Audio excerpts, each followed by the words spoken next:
Se as perspectivas da Organização Mundial da Saúde, OMS, se confirmarem, em 2030 a depressão será a doença mais comum no mundo. Relatório sobre o assunto divulgado pela entidade mostra que o maior foco do problema serão os países pobres, incluindo o Brasil. A doença atinge hoje mais de 121 milhões de pessoas. Além disso, estima-se que pelo menos 17,5% da população brasileira apresentará um episódio depressivo ao longo da vida. Mesmo assim, há um grande desconhecimento sobre os sintomas e as causas da doença. Este é o assunto do programa Saúde e Vida de hoje. Depressão. O que é? Sinais, causas, tratamentos. Para falar sobre o assunto, estamos recebendo o psiquiatra Dr. Décio Natrielli Filho, a psiquiatra Sônia Palma, que é presidente do Conselho Científico da ABRATA, Associação Brasileira de Familiares, Amigos e Portadores de Transtornos Afetivos, a apresentadora Lu Esquiavano e o advogado trabalhista, Dr. Gilberto Ferreira da Costa. Eu começo com o Dr. Décio para a gente fazer um panorama geral. O que é a depressão hoje no Brasil? Como é que as pessoas estão encarando a doença atualmente? Bom, gostaria de agradecer o convite. E, bom, a depressão é um transtorno mental, transtorno psiquiátrico, que atinge, como você já colocou, mais ou menos as últimas estimativas da Associação Psiquiátrica Americana, que ao longo de 12 meses fica em torno de 7% da população. E é um transtorno ainda difícil, muitas vezes, de ser aceito em certas situações sociais, situações de trabalho, e as pessoas que são portadoras desse transtorno podem sofrer até mesmo preconceito. É uma doença da vida moderna, doutor Décio? A gente pode falar que ela está acontecendo porque, de repente, as pessoas estão se movimentando mais, estão encarando mais o mundo, estão vivendo mais intensamente as relações? Não, a depressão ela não é uma doença moderna. Na verdade, as descrições sobre a depressão remontam à antiguidade. E podemos dizer que ela é mais conhecida hoje. Exatamente. E também o crescimento populacional, a urbanização, né, das sociedades, dos países, aumentou a complexidade da vida das pessoas. Hoje a vida das pessoas são mais... nós temos celular, nós temos a web, nós temos o trabalho, ele é muito mais... Há uma cobrança muito grande, a cobrança de metas. E ao trânsito, poluição e tudo mais. Então, a influência do estresse, dessa complexidade da nossa vida moderna, realmente aumentou, sim, a incidência desse transtorno. Agora, doutora Sônia, quais os desafios quando a gente fala em depressão hoje? Eu acho que o grande desafio, primeiro, é a gente ter um diagnóstico correto de depressão, porque nesse bojo dessa palavra depressão encaixa-se muitas outras coisas, né? Por exemplo? A tristeza, dificuldades de trabalho, dificuldades com o chefe, frustrações. E a depressão é um quadro bastante comum, né? Porque 7% é bastante comum, mas tem características muito próprias, ou seja, é uma doença que pode ser incapacitante, que é uma doença que influencia diretamente nas relações pessoais, nas relações de trabalho. Muitas pessoas abandonam o estudo, se separam, se matam, né? Acho que a grande questão da depressão é o suicídio, né? Que é altíssimo na população. E muitas vezes, por questões até dessa palavra ter se tornado até um jargão, né? Todo mundo fala, hoje eu acordei meio deprimido, né?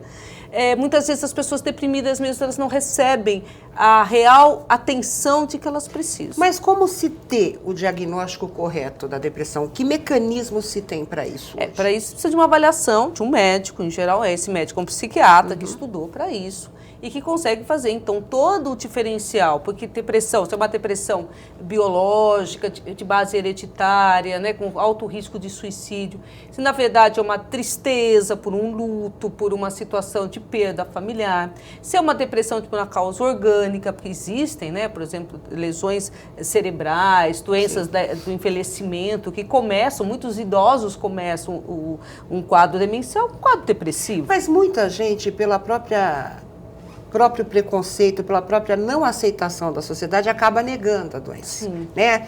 Ao invés de procurar ajuda, a pessoa se esconde. Esse tempo sem buscar o tratamento pode ser um agravante ou a depressão ela tem, vamos dizer assim, pequenas oscilações? A depressão, ela pode, se você não tratar, alguns casos ela dura 2 anos, pode durar 2 anos ou até mais, se você não tratar. E alguns quadros ela é insidioso, ou seja, ela começa devagar, começa a não ficar muito bem, um humor meio triste, começa a não ter vontade de trabalhar, e aí esse quadro vai se agravando. Existem, e esses são aqueles casos que demoram muito para procurar ajuda. Mas tem aqueles outros casos, há casos e casos, tipos e tipos de depressão, que começa já com uma perda, uma tristeza, uma anedonia, que é uma falta de prazer, com falta ao trabalho, com falta em atividades sociais, que essas é mais difícil de não procurar ajuda. A família fica mais preocupada. Então, Lu, conta pra gente qual que foi o seu caso, onde é que você se encaixa aí? Eu tenho sintoma de depressão desde criança e eu só descobri há 1 ano e meio. Como é que foi? Como é que aconteceu? Foi muito complexa e complicada a história. Que eu cheguei aí em psicólogo, só que a psicóloga ficava quando eu era criança, fui quando criança ainda, enfim. É que o sintoma ali em casa, na verdade, é a relação familiar, abuso psicológico e mais outros vários. Então, com certeza, assim, depois, agora que eu consegui olhar minha história inteira e olhar por que aconteceu, faz super sentido tudo que eu vivi. Só que, basicamente, eu fui descobrir que eu estava com depressão dentro de um reality show.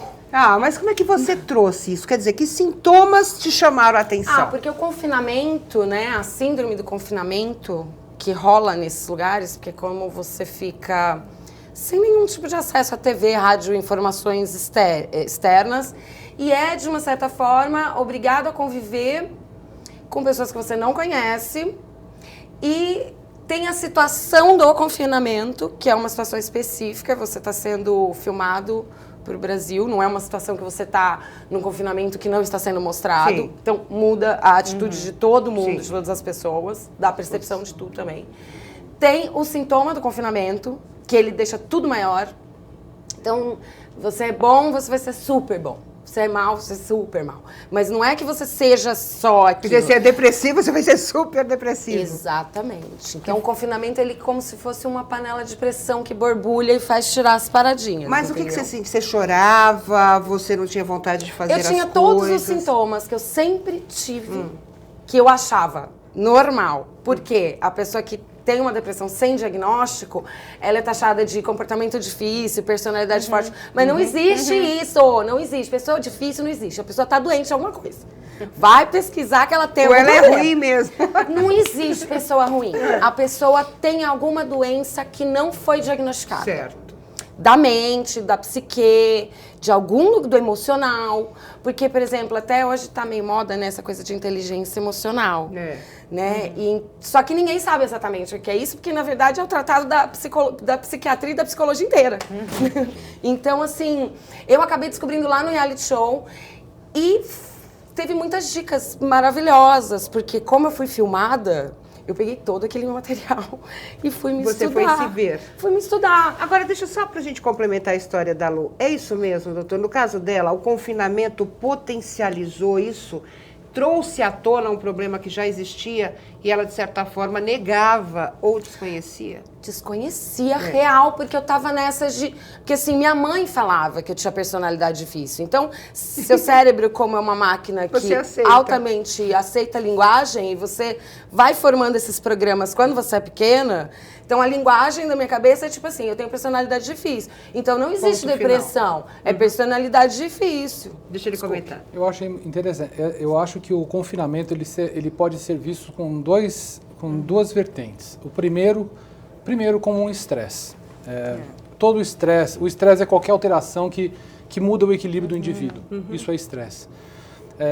E houve também, eu acho que um fator muito importante, que foi a capacidade. Primeiro, houve a privação sensorial, né, de todos os estímulos que você teve. Relógio, tudo. Rádio, televisão. Eu acho que eu enlouquecia. E posteriormente... Era tudo zoado, né? Porque fazia 1 hora do Carelli, que é 3 horas, sei lá. E eu acho que a grande sacada, assim, foi a autoobservação que você conseguiu obter, que você consegue ter um referencial sobre você mesmo e se observar. E você pode ter um insight sobre isso. Eu acho que esses fatores... uma meditação, né? Exatamente. Eu acho que esses fatores, eles devem ter contribuído para você chegar a essa conclusão e conseguir aí toda a ajuda que foi... Agora, doutor Gilberto, hoje a depressão é uma doença aceita para casos de afastamento de trabalho ou ainda os patrões têm resistência, há uma certa dificuldade de comprovar realmente que o indivíduo precisa,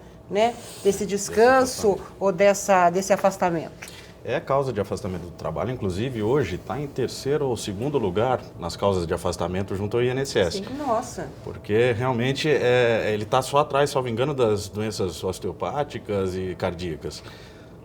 Então é realmente uma grande causa de afastamento hoje, uma preocupação muito grande. Mas como se prova isso? Essa relação de depressão com o trabalho, ela é complicada porque, como os doutores bem colocaram aqui, existem vários fatores externos, né, que podem levar a esse quadro. Então, como dizer que aquele trabalho tem efetivamente um nexo de causalidade com aquele quadro que a pessoa está apresentando? Será que foi o trabalho mesmo? Não é? Será que ela não trouxe um problema Agora, externo para dentro do trabalho? Sem dúvida. Agora, indiscutivelmente, os processos atuais da tecnologia, da informação, dessa necessidade das pessoas não se desconectarem mais, né? Elas estão o tempo todo trabalhando, a verdade é essa. A pessoa sai da empresa, continua no celular trocando e-mail com o chefe, e esse tipo de situação. E isso pode ser um agravante. Os doutores me corrigem se eu estiver errado, mas eu acredito que isso pode ser um agravante. Né? Então, essa questão tem que ser realmente tomada com muito cuidado. Demanda assim, uma atenção por parte da empresa de identificar no seu empregado o que aquilo está acontecendo. Né? Segundo, procurar encaminhar para um atendimento médico especializado, porque o médico do trabalho da empresa, ele não tem condição de fazer essa análise. Não é? Isso tem que ser feito por um profissional, por um psiquiatra, né, que vai fechar o quadro clínico daquela pessoa e definir, e vai, se o caso, encaminhar para uma perícia do INSS. Mas né? tem casos hoje de aposentadoria compulsória, no caso de depressão? Existem alguns casos, mas envolvendo outras questões nessas patologias. Talvez uma coisa mais complexa que leve a uma aposentadoria por invalidez. Mas há casos, sim, já catalogados de pessoas que se aposentaram por invalidez em função de distúrbios, né, mentais que foram agravados, talvez, por um primeiro quadro que era de depressão. Porque no caso, doutor, deixa eu só entender uma coisa. No caso, doutor, porque não tem como, né, dizer, eu estou depressiva por causa do trabalho, por causa de um problema emocional, por causa de um problema familiar. No final, a minha depressão acaba afetando todos os setores da minha vida. Sim. Né? E a dificuldade na depressão, como já foi falado também, ela é um transtorno crônico, muitas vezes. Não tem cura? Tem cura. Tem cura, tem tratamento. Mas existem muitas pessoas que conseguem o tratamento, ficam bem com o tratamento, e às vezes não conseguem, vamos dizer assim, o conceito de cura, que é parar o medicamento. Certo. Né? Esse seria o conceito ideal. Claro. Né? Você se trata por um período de 1 ano, mais ou menos, para o medicamento e depois segue sua rotina e tudo bem. Outras pessoas conseguem ficar bem, mas usando o medicamento, o que é um grande incômodo, mas eu acho que já é uma grande conquista também. E outras pessoas podem ter um agravamento do quadro com o passar dos anos. E as evoluções podem ser o suicídio, né? E isso que é o desfecho mais... Mais comum. Não, mais comum não. Mas assim, é o desfecho trágico. O pior desfecho que você poderia ter, já que a depressão em si, ela não mata, né? O transtorno mental, ela não mata, mas é difícil. Ela não mata, mas faz você ter atitudes que podem te matar. Porque um dos sintomas, Ou ter a inclusive, vontade, pioram outras você doenças. tem o sintoma. Um dos sintomas é você ter atitudes de não amor a você. Você faz sexo, sei lá, tem gente que faz sexo com qualquer pessoa sem proteção. Exatamente. Tem gente que dirige um carro, sai correndo. Ela não quer se matar, mas ela também não liga se ela morrer. E hoje a gente sabe também que a depressão está ligada a vários fatores de outros quadros piores, por exemplo, o infarto agudo do miocárdio, pessoas infartadas pioram muito se estão deprimidas. Exatamente. A depressão pós-parto, em que às vezes as mães Hormônio, matam as crianças, menopausa, problemas. Então, assim, a depressão, a gente está falando de uma depressão só ela, mas ela pode vir acompanhada de outros transtornos psiquiátricos e outros transtornos clínicos. Agora, né? doutora Sônia, existe um Verdade. perfil, assim, mais homens, mais mulheres, mais jovens, mais velhos? Existe um perfil hoje? Até a adolescência, são os meninos são mais comuns que as meninas. Nossa, Depois que disso, interessante. com a Por quê, questão doutora Sônia? questões, não sei, a prevalência de mais meninos. Depois da puberdade, as mulheres têm mais quadros depressivos do que os meninos, do que os homens. Né? 1,5 a E aí 3 entra- vezes mais. Oi? 1,5 a 3 vezes mais. Mulheres do que Mulheres homens. do que homens. Essa questão da menopausa deve ser Questões uma coisa bem hormonais, as Eu li questões uma vez que era outras sobre questões. questões hormonais, aumentava essa incidência. E fora a vida, né, algumas outras, a própria gestação, que também tem uma alteração hormonal importante. Aí. Eu vou para o intervalo rapidinho, eu vou deixar aqui algumas perguntas, se a depressão pode desencadear ou trazer outros tipos de doenças, se somente o tratamento medicamentoso basta, se é legal pessoas depressivas conviverem, as pessoas que estão em tratamento trocarem experiências. A gente vai falar sobre isso no próximo bloco, não saia daí.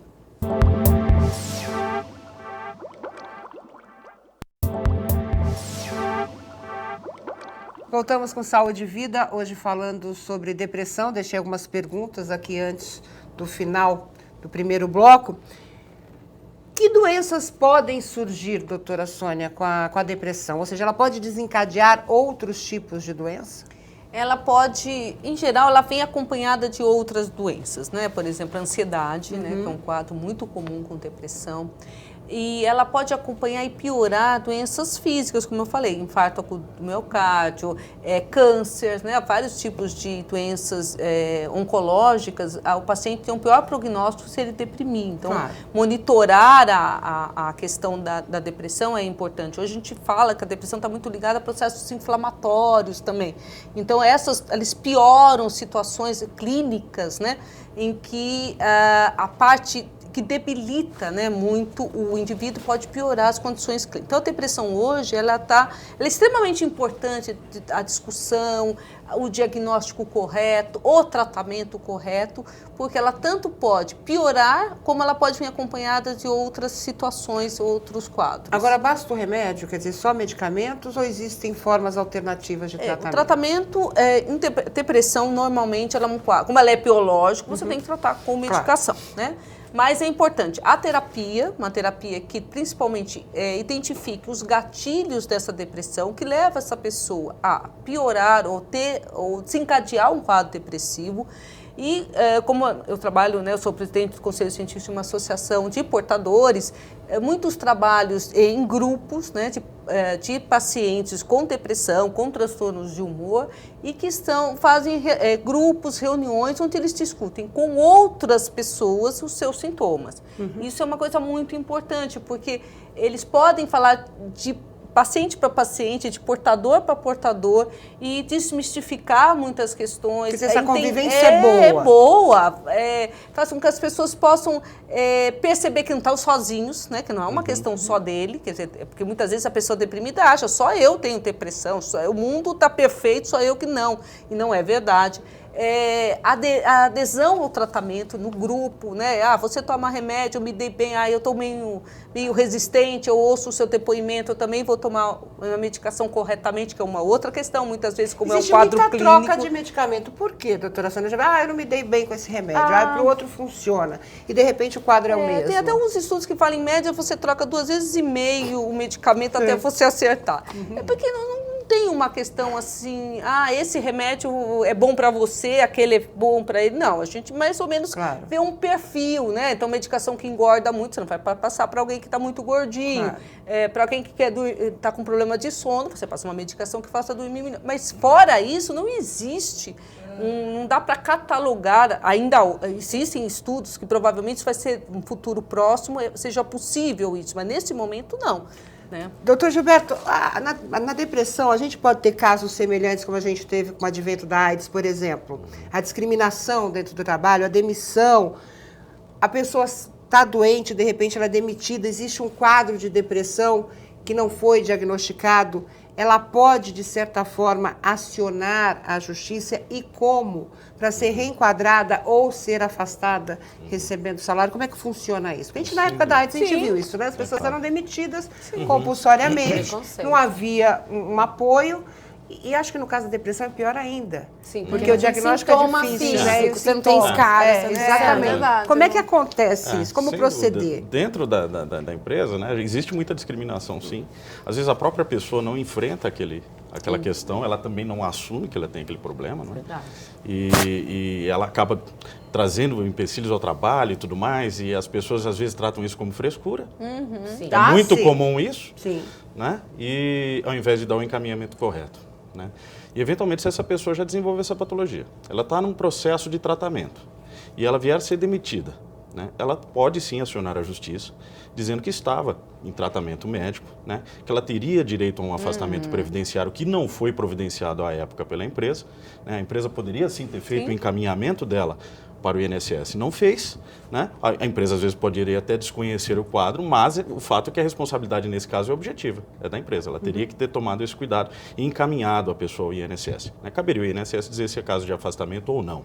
Aí isso é uma outra questão, né? Mas então, nesse processo judicial, ela pediria justamente a reintegração dela ao emprego, né? Para que possa usufruir o direito a esse afastamento. Acho que seria No essa caso questão. aí, a questão de caracterizar a doença deve ser o mais complicado. O nexo de causalidade, que a gente chama, né? Que é justamente essa relação específica do trabalho ou da atividade ou da função específica que ela tem com o quadro clínico. Isso é o mais difícil. O exame demissional deveria apontar um pouco isso. Deveria. Né, todo funcionário que sai precisa passar por um demissional.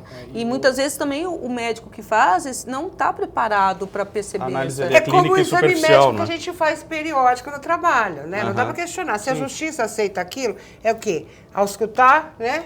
O coração, medir a pressão. De que forma você vai diagnosticar algum tipo de doença tendo um exame admissional ou demissional ou rotineiro dessa forma? Não tem como você Sem dúvida diagnosticar a nenhuma. doença de ninguém. Na medicina, vários quadros, várias doenças, nós encontramos marcadores, que são os exames. Os exames médicos, muitas vezes, exames de sangue, exames de imagem, muitas vezes você consegue encontrar uma causa. Como já foi falado, a depressão não tem. E o diagnóstico da depressão, ele é clínico, ele é só no encontro entre o profissional e o paciente. O profissional vai avaliar quais são os sintomas e aí chegar ao diagnóstico. Entretanto, quando chega a uma situação pericial, por exemplo, o diagnóstico vai ficar submetido a essa situação, de não ter um comprovante, uma situação que tudo vai depender do relato do profissional, né, e da percepção do perito. Agora, no caso da Lu, que já tinha depressão desde a infância, medicamentos para as crianças, não são medicamentos muito fortes que podem ser, de certa forma, atingir outras, até alguns efeitos colaterais mais negativos nas crianças que nos adultos, doutora Sônia? Então, na verdade, o não tratar também tem, né? Porque os adolescentes e crianças pequenas não se matam tanto, mas os adolescentes vêm se suicidando num número cada vez maior. Então, é um dilema, realmente, entre não medicar e correr o risco, né, de alguma questão fatal, e os prejuízos, porque essas crianças com depressão, elas ficam fora da escola, elas não têm amigos, elas perdem o melhor da fase da adolescência e da infância. Perdem. É uma vida né? longa. E isso não vai voltar mais. Então, se você vai medicar, realmente, quando existe um critério clínico que aponte que aquilo é uma depressão realmente, né? E não uma tristeza, uma dificuldade familiar, um problema de aprendizado, né? Então, você tem que diferenciar, por isso um psiquiatra infantil tem que fazer toda esta diferenciação. Mas se for uma depressão mesmo, a medicação mais a terapia, mais a orientação de pais, mais a orientação para a escola, porque é um pacote, né, de coisas, realmente melhora a qualidade de vida dessas crianças. Você se isolou ou você buscou conviver mais? Quais eram suas regras de convivência, Eu fiquei Lu? 6 meses deitada de calça jeans no sofá. Como assim? Assim. Deitada de calça jeans no sofá. Sem conviver com ninguém, sem conversar com ninguém, sem viver. Ah, tipo, na internet, né? Essa coisa da internet que ele comentou. Tipo, lógico que eu não tinha relações na internet, mas eu tinha um blog que eu só postava coisa, informação, fazia os posts, mas era super raro fazer isso, tipo, uma vez por mês, aí tinha mês que não fazia. Aí, sei lá, demorava 3 meses pra fazer um post de 20 linhas, sabe essas coisas? Você procurou ajuda médica? Não. Porque eu já estava na psicóloga, já tinha feito uma psicóloga, depois a outra psicóloga, eu virei para ela, eu vou no médico fazer exame. Ela, se você quiser. Eu falei, quer saber? Tu não vai tomar naquele lugar, quero que vocês se danem, quero que vocês saiam lindas da minha frente, porque eu não sei o que eu tenho, eu sei que tem alguma coisa errada, mas eu vou viver, eu não vou mais... E aí eu parti para um outro lado, que foi pesquisar muito e perceber algumas coisas assim meio clássicas em todo mundo. Todo mundo tem depressão, tem um estilo de vida de pessoa deprimida. Por exemplo. Ficar 6 meses de calça de sofá. Mas é que assim, a pessoa disfarça, tem níveis nisso. Claro. Eu fui pro nível caverna, que eu chamo. Eu tava na caverna. Tem gente que sai no teatrinho da vida, todo bonito, arrumado, chega em casa e se joga no sofá de calça jeans. Sai do sofá para tomar um banho e ir pro teatro da vida. Então existem vários níveis, né, digamos assim, de sociabilidade, de capacidade de lidar com a vida. A gente vê hoje muita oscilação de humor. Eu tenho isso às vezes, né? Acho que a correria do dia a dia, você está feliz, né? Mas de repente acontece uma coisa que te deixa extremamente mal-humorada. A doença do mau humor, como está sendo chamada hoje, ela é uma variável da depressão, Sim, doutor Décio? Essa depressão do É mau uma humor, oscilação tão estranha, né? O mau humor crônico, ele é chamado de distimia. É um transtorno depressivo crônico, persistente. E ele tem que ter uma duração, em média, de 2 anos, no mínimo, 2 anos. A pessoa tem uma irritabilidade persistente, os sintomas depressivos são mais atenuados, uma menor intensidade, ela consegue sair de casa, ela consegue ir para o trabalho, só que ela chega no trabalho, às vezes reina aquele momento da irritabilidade, o dia muitas vezes, com muita frequência, e aí a pessoa acaba até sendo taxada, olha, hoje, né, essa pessoa... Chega perto, cuidado com tá o humor. Mal-humorado, Essa depressão que você mencionou se chama distimia. É uma variante da depressão. E eu queria colocar que muita criança mal-humorada também tem distimia, e o critério até não precisa de 2 anos, 1 ano de quadro já faz o diagnóstico de distimia em criança e adolescente. E só aquelas crianças dificílimas, eu até lembrei do que você falou, né? Não existe criança difícil ou pessoa difícil, mas são aquelas que a professora fala, essa é muito Que difícil. precisa ter um diagnóstico. Precisa ter um Tipo, tá diagnóstico. difícil, tem que dar uma olhada. Por exemplo, a tua vida mudou, você tinha medos, porque eu acho que a depressão, até Eu a gente tinha tudo. confunde, né? Hoje a gente tem síndrome tinha do tudo. pânico, tem depressão, tem um monte de Então, outros. é diferente. A síndrome do pânico, uma dica assim boa, porque eu cheguei num psiquiatra e ele falou assim: ai, mas que bom que você tem pânico. Eu falei, não, eu tenho depressão, porque eu quero morrer. E a pessoa que tem pânico, ela não quer morrer. Então, assim, eu tenho certeza... Tem medo de que morrer. Pânico o não é. pânico, o medo faz eu você tenho entender. certeza que não é pânico, gato, porque eu quero morrer. Aliás, se você me largar, eu saio pra me morrer. Eu tô indo morrer. Então, não enche meu saco. Tem muito psiquiatra e muito psicólogo que não tá preparado, pra cara. isso. Porque, por exemplo, se você medicar uma pessoa bipolar com medicação depressiva, você vai fazer ela piorar. Tipo, ai, gente, tá tomando remédio e não melhora? Como assim? Verdade. Esse Você erro de entendeu? diagnóstico, doutor Décio, eu acho que é um ponto essencial, não só na questão Não, da o diagnóstico depressão, eu acho que é a mas coisa para todas as principal que precisa doenças, ser né? desenvolvida. Como, então, buscar, né, o profissional certo? Na verdade, esse é o Essa é uma principal pergunta excelente. questionamento. Exato. E a relação médico-paciente na Tem psiquiatria... que ter confiança, né? Exatamente, também envolve muito próximo e necessita de muita confiança. O que eu costumo aconselhar é que as pessoas busquem primeiro um profissional. Se isso não for, isso acontece em outras áreas, né? Você fala assim, eu vou pedir uma segunda opinião. Isso é muito comum e também acontece na psiquiatria. Passou com um profissional, olha, eu não achei que ele deu a devida atenção, achei que ele não valorizou certos sintomas que para mim são muito importantes, eu vou buscar uma outra opinião. Porque isso acontece, às vezes as opiniões mudam e essa subjetividade que envolve o diagnóstico, ela precisa ser às vezes reavaliada. Sim. E aí ela pode encontrar no outro profissional a ajuda que ela naquele momento precisa. Agora, como é que é o acompanhamento? Por exemplo, no caso da Lu, ela está bem, né? não está sentindo nada, está vivendo a vida dela tranquilamente. Assim, mais do que não sentir nada, eu consigo viver a minha vida. O que é viver a vida? É conseguir sair, fazer as coisas, ter vontade de fazer. Você tem uma vontade, você toma uma atitude. Não é uma coisa histérica de, ai, vou matar você. Não, você pensa tudo, você vive a vida, você lida com o mundo. Porque muitas vezes a pessoa faz isso, mas faz aos trancos e barrancos. Mas, e por não exemplo, tá uma baixa qualidade, ela já né? teve, ela já enfrentou e não tomou remédio, Não. né? Ela corre o risco Corro. de ter Corro. dessas oscilações? Corro. Corre. E tem que acompanhar o médico. Então, na verdade, o que Tem que acontece? acompanhar. Ou você toma remédio todo dia na vida, porque tem que ser, todo dia direitinho, bonitinho, 2 vezes, 3 vezes, 1, 2, sei lá, quantas for o seu médico, sua forma de tratamento.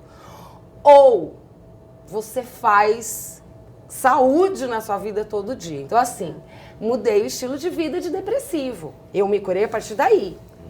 Porque eu vi o estilo de vida que eu tinha, eu analisei. Então, a coisa do vídeo foi muito fantástico pra mim.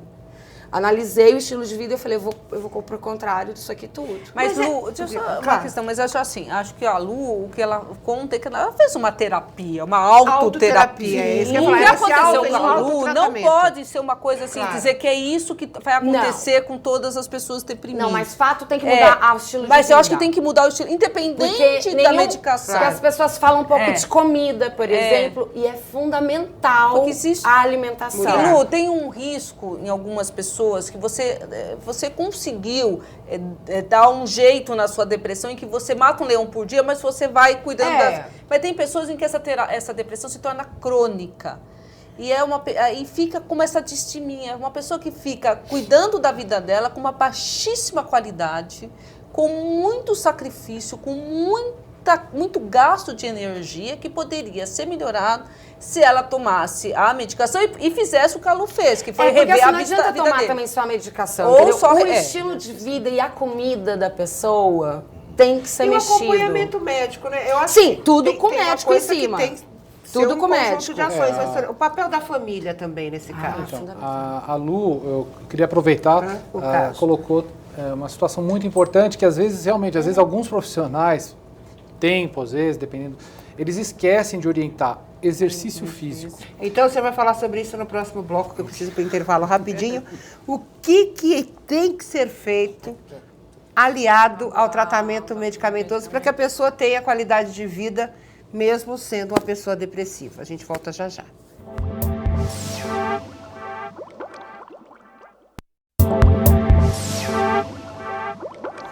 Voltamos com Saúde e Vida, falando hoje sobre depressão, e a gente estava conversando sobre a questão de tratamentos que devem ser aliados ao medicamento. E eu cortei o doutor logo na hora que ele falou atividades físicas e... Sim, as atividades físicas, primeiro, o exercício físico, ele tem a capacidade de melhorar o bem-estar da pessoa, primeiro, lógico, e também a produção de substâncias endógenas que levam ao bem-estar, principalmente as endorfinas.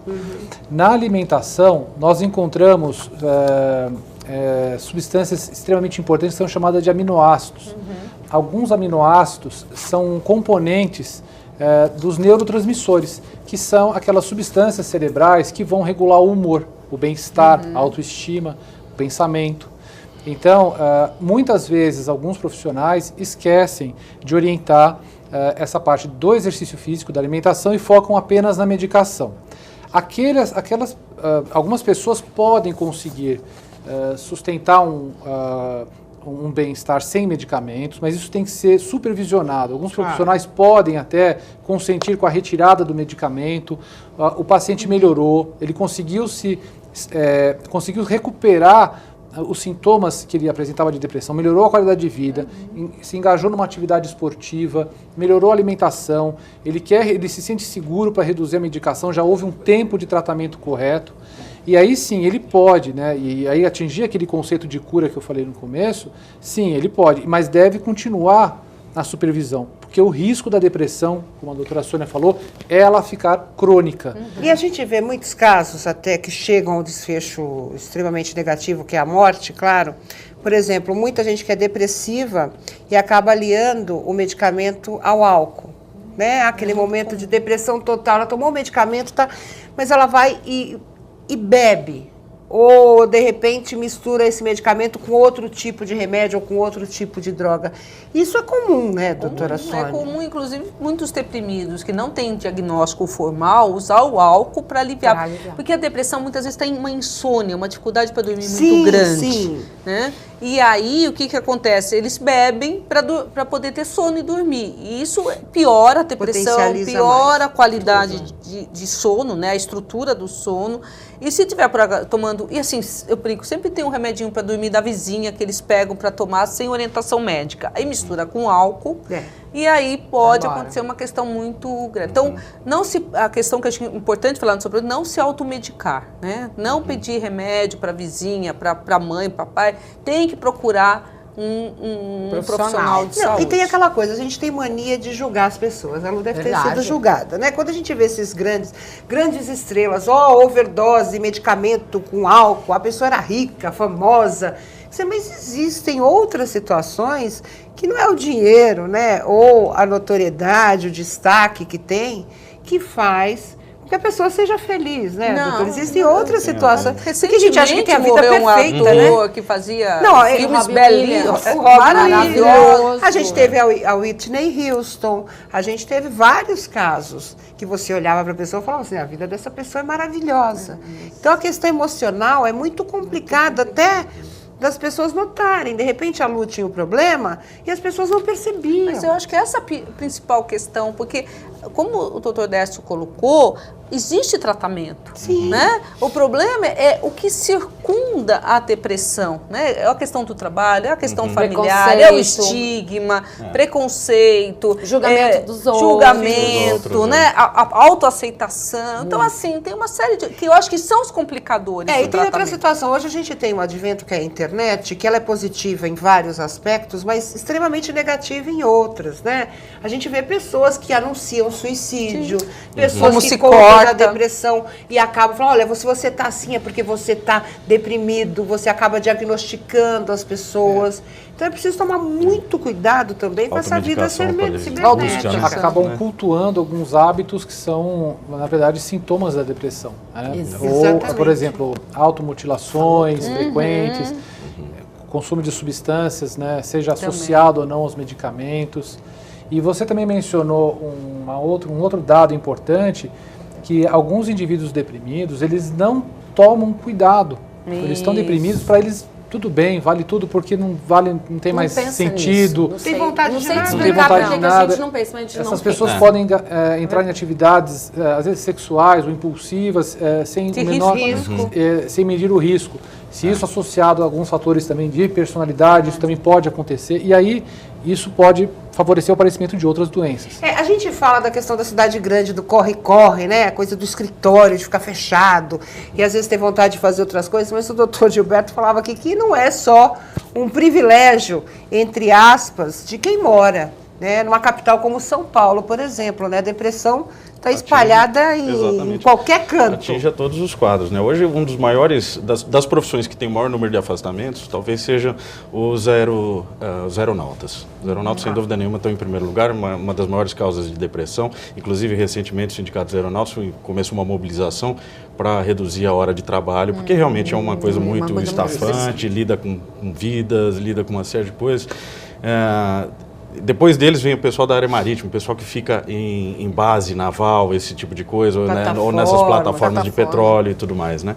E em 2001, o Ministério da Saúde já alertava de alguns casos que estavam acontecendo no interior, nas áreas rurais, né, que em função da mecanização e da utilização indiscriminada de agrotóxicos, estava aumentando o número de casos de depressão e de suicídio em áreas rurais. Né? Então não é uma coisa também só dessa nossa vida agitada, moderna, que a gente leva aqui em São Paulo, né? E conectado. também os desconectados, às vezes também como tem. por exemplo, que eu citei aqui, né, dessas bases marítimas, né, nas plataformas e tudo mais, o isolamento é uma das causas da depressão. E até a questão da realidade, né, do dia a dia. A gente está falando dos países. Tem países que têm um maior número de pessoas depressivas. Privação de sol, né? Fica 6 meses de sol, 6 meses de noite, né? Países nórdicos, por exemplo, que tem uma renda per capita altíssima, mas existe uma questão de privação de luminosidade, e a luz tem uma importância, né, na questão do ciclo, do dia e noite, do sono, vigília, né, e que isso já está alterado na depressão. E nesses países, essa dificuldade da luminosidade provoca um alto número de depressão com suicídio. Agora, doutora, a gente falou um pouco, muito rapidamente, da depressão pós-parto. Ela é tratada com medicamento? Ela tem que ser tratada com medicamento? Como é que fica no caso da amamentação? Ou existe outro tipo de tratamento para essa mãe que está amamentando esse bebê e que tem uma depressão pós-parto? A depressão pós-parto é gravíssima. No meu ponto de vista, porque ela envolve não só a própria mãe, mas os cuidados que ela tem com essa criança. E é um dilema, porque assim, agora existem medicações que você pode dar mesmo amamentando. Então isso já melhorou bastante a questão do lidar com a depressão pós-parto. Mas se, por exemplo, não der para amamentar, a gente tem que sempre que pesar. É melhor essa mãe amamentar extremamente deprimida, onde ela vai passar para esse bebê todo um desconforto, uma tristeza, uma dificuldade de cuidar, que vai ter uma marca importantíssima nesse bebê, ou ela não amamentar e poder se cuidar e ter uma qualidade melhor na vida desse bebê. Mas quais são as causas dessa depressão normalmente? A mesma das depressões. Depressões por alterações de neurotransmissores, por gatilhos. A maternidade, a gravidez tem uma alteração hormonal, alteração de relação com o companheiro que ela tem, de expectativas, o que esse bebê vai trazer, da relação dela com a mãe e com os pais dela. Então, assim, é uma relação com o trabalho, porque muitas vezes, né, o seu completamente a funcionária engravida, o patrão fica desesperado, né, mais pressão no trabalho. Então, assim, tem uma série de fatores, né, biológicos, internos e externos, que vão levar a quem tem essa predisposição a ter o quadro de depressão pós-parto. Agora, doutor Décio, quais são as dicas para mim? Eu não sou uma pessoa depressiva, eu espero que eu não seja. Mas para lidar com uma pessoa depressiva, como é que eu tenho que me comportar com uma pessoa que tem depressão, por exemplo? Sim, os familiares, eles exercem... Pessoas que convivem. Quando você falou das plataformas, né, o isolamento da família, a família ela tem quando saudável, boas relações, ela tem um importante papel na manutenção do bem-estar mental das pessoas. Você conviver com uma pessoa deprimida, eu acho que o primeiro passo é incentivá-la na busca de ajuda, porque ela vai conseguir com isso a sua autonomia, mas nesse momento o suporte, o apoio incondicional, eu sempre falo, isso é muito importante, isso faz a diferença. Faz toda. Né? Faz toda a diferença. O apoio, né? O apoio. Muitas vezes isso se torna difícil, o humor da pessoa não é aquele que você está acostumado, e algumas pessoas podem se afastar. É importante a gente se colocar no lugar daquela pessoa que está com a depressão e para poder ajudá-la, dar o apoio, dar o suporte. Um familiar, um amigo, né, e procurar ajuda especializada. E outra coisa que eu queria acrescentar, por conta da Abrata, né? Hoje a gente tem que ter muito cuidado com as informações que a gente encontra na internet. Muitas das informações não são de qualidade boa. A gente tem uma mania hoje, ela deve ter, porque eu também uso muito a internet, a gente que é jornalista, que lida muito com comunicação, busca muita informação. Um dia apareceu uma feridinha e o negócio foi na internet. A primeira coisa que apareceu foi um problema, carcinoma. Eu olhei e falei, meu Deus do céu, que desespero. Quer dizer, você acaba acreditando numa coisa que não é. Por isso, essas... se autodiagnosticar. Se a gente procura, o Mr. Google é médico, é professor, é tudo. Isso é advogado.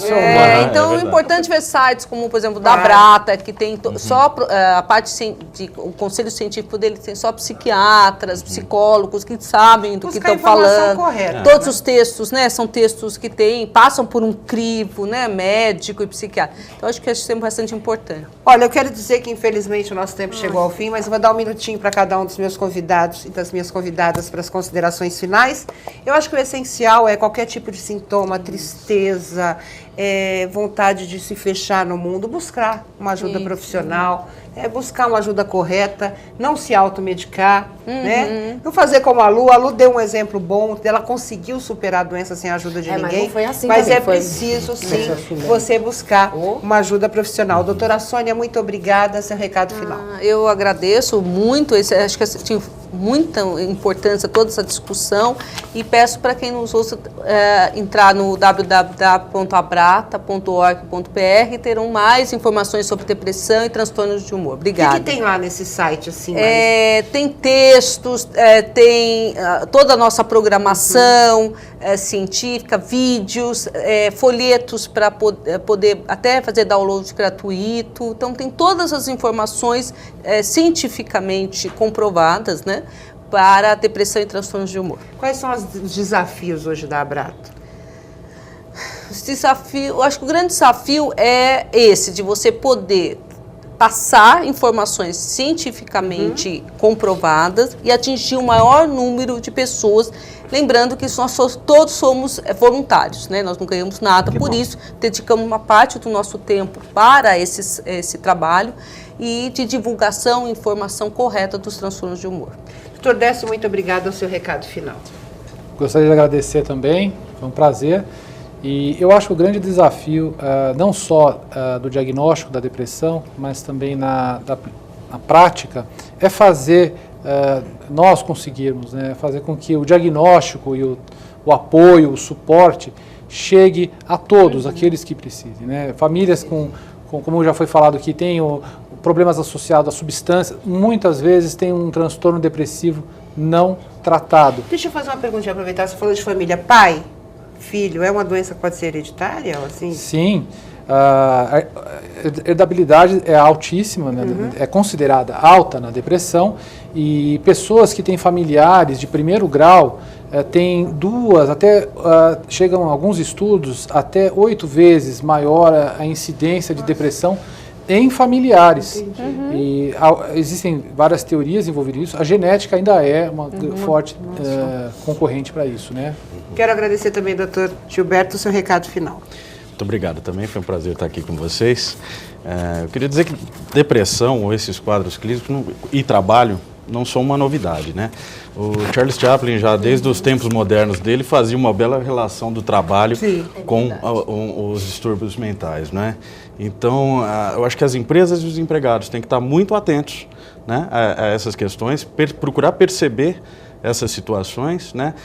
As empresas, principalmente, terem um plano de como tratar os empregados de uma maneira geral, não estou falando só os depressivos, uma maneira de trato para evitar o assédio moral, para evitar essas condutas que às vezes podem agravar um quadro clínico, né? Ou podem provocar um quadro clínico, né? A gente, recentemente, em alguns contratos de trabalho, também chegamos a colocar cláusulas de que a pessoa não pode se comunicar com a empresa, pelos meios que ela dispõe, fora daquele estrito horário de trabalho. Ela tem que respeitar, são 40 horas ou são 44 horas, ela vai ter que respeitar aquilo, para que a gente coloque uma barreira e evite que esse acúmulo de informações e de estresse leve a um quadro depressivo. Eu vou fazer isso no meu contrato. Lu, também, muito obrigada, seu recado final. Bom, eu quero agradecer pelo convite, agradecer de vocês terem feito esse programa sobre depressão, porque eu acho que as pessoas precisam dessa informação. E quero dizer que para quem está em casa, se você está achando que alguma coisa está estranha, vá procurar ajuda.